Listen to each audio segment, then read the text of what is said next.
नमस्कार सगळ्यांना. स्वागत आहे तुमचं माझ्या व्हिडिओमध्ये. आता मी एक नवीन व्हिडिओ घेऊन आली आहे, जो आहे रेशन कार्ड संदर्भात. तर रेशन कार्डवर चालू झाल्या आहेत 4 भन्नाट योजना. तसेच कोणत्या महिलांना किती रुपये मिळतील, कोणकोणत्या योजना आहेत, त्याची पात्रता काय आहे, कोणाकोणाला मिळतील, हे सगळं ह्या सगळ्या प्रक्रिया आपण आपल्या या व्हिडिओमध्ये जाणून घेणार आहोत. तर व्हिडिओ शेवटपर्यंत बघा. तुम्हाला सगळ्या योजना कळतील, त्याच्या पात्रता कळतील आणि सगळंच कळेल. सविस्तर माहिती आपण पाहून घेऊया या व्हिडिओमध्ये.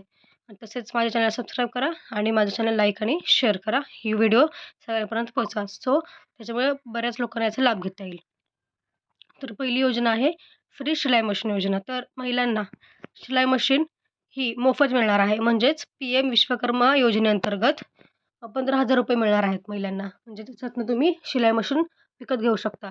तर महिलांना ज्या महिलांना घरी बसून व्यवसाय करायचा आहे, आपल्याला थोडा रोजगार मिळवण्यासाठी काही व्यवसाय करणं चालू करायचा आहे, तर त्यांच्यासाठी खूप महत्त्वाचं आहे. त्यांना मोफत शिलाई मशीन तुम्हाला मिळू शकते. तुम्ही त्याचा तुमचा व्यवसाय चालू करू शकता आणि हातभार लावू शकता. तर 15,000 तुम्हाला या योजनेअंतर्गत मिळणार आहे. ही आहे PM विश्वकर्मा योजना. तर या अंतर्गत तुम्हाला 15,000 रुपये मिळणार आहेत. त्याच्यातून तुम्ही तुमची शिलाई मशीन घेऊन तुमचा व्यवसाय चालू करू शकता. आता यासाठी आवश्यक कागदपत्र बघा कोणती लागणार आहेत. KYC करावी लागणार आहे तुम्हाला. आधार कार्ड लागेल, तिथे सगळ्यांकडे असतंच. मोबाईल नंबर, शिधापत्रिका म्हणजेच रेशन कार्ड, तसेच बँक खाते क्रमांक, IFSC कोड आणि कौटुंबिक स्थितीचे समर्थन करण्यासाठी पूरक KYC आणि पासपोर्ट आकाराचा फोटो. तुम्हाला एवढ्या सगळ्या गोष्टी लागणार आहेत तुमच्या शिलाई मशीन तुम्हाला मिळण्यासाठी, किंवा ही योजना तुम्हाला या योजनेचा तुम्हाला लाभ मिळण्यासाठी तुम्हाला या गोष्टी लागणार आहेत. तर दुसरी योजना आहे प्रधानमंत्री ग्रामीण आवास योजना. तर यासाठी काही जण पात्र आहेत. त्या पात्रांची आपण आता माहिती घेऊया, की जे अत्यंत मागासवर्गीय आहेत ते आहेत लाभार्थी, त्यांना मिळू शकतं. तसेच अंत्योदय अन्न योजना लाभार्थी, चहा आणि चहा नसलेल्या आदिवासी जमाती, वनवासी कुटुंबे, बेटे आणि नदीच्या बेटावर राहणारी कुटुंबे, SECC कुटुंबे आणि 14 कलमी घोषणेनुसार गरीब कुटुंबे. तर या सर्वांना ही ग्रामीण आवास योजना मिळणार आहे. त्यामुळे हेच लोक फक्त पात्र राहणार आहेत या आवास योजनेबाबत. ठीक आहे. नंतर तिसरं आहे नवीन उज्ज्वला योजना. म्हणजेच मोफत सिलेंडर आणि गॅस शेगडी मिळण्याची संधी. लवकरच अर्ज करा. म्हणजे तुम्हाला ही तिसरी योजना आहे, ज्याच्यात तुम्हाला मोफत सिलेंडर मिळणार आहे, तसेच गॅस शेगडीही मिळणार आहे. तर तुम्ही यासाठी अप्लाय करू शकता लवकरच. या योजनेअंतर्गत तुम्हाला एक मोफत सिलेंडर आणि गॅस शेगडी मिळू शकते. तसेच आता ह्या सगळ्या ज्या 3 होत्या, त्या सगळ्या तुम्हाला फक्त केशरी आणि पिवळ्या रेशनधारकांना मिळणार होत्या.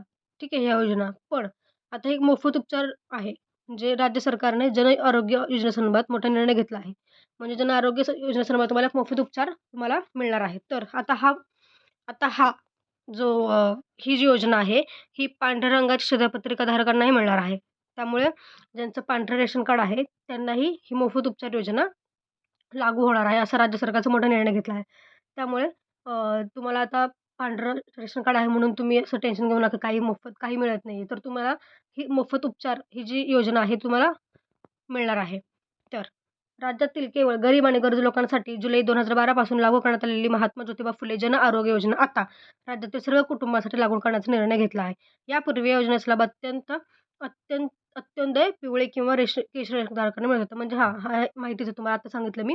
म्हणजे आधी फक्त केशरी आणि पिवळ्या रेशनधारकांना मोफत उपचार ही योजना लागू होती. पण आता पांढरं रेशन कार्ड धारकांना ही योजना मिळणार आहे. तर ह्या सगळ्या योजनांचा तुम्ही लाभ घेऊ शकता. लवकरच अप्लाय करा आणि तुम्ही याचा लाभ लवकरच घेऊ शकता. धन्यवाद माझा व्हिडिओ बघितल्याबद्दल. तसेच माझ्या चॅनलला सबस्क्राईब करा. व्हिडिओ आवडला असेल तर लाईक करा, शेअर करा आणि काही शंका असेल तर कमेंट करा. आणि तुम्हाला अजून कोणत्या नवीन टॉपिकवर जर तुम्हाला माहिती हवी असेल तर तुम्ही मला कमेंट्समध्ये सांगू शकता. धन्यवाद.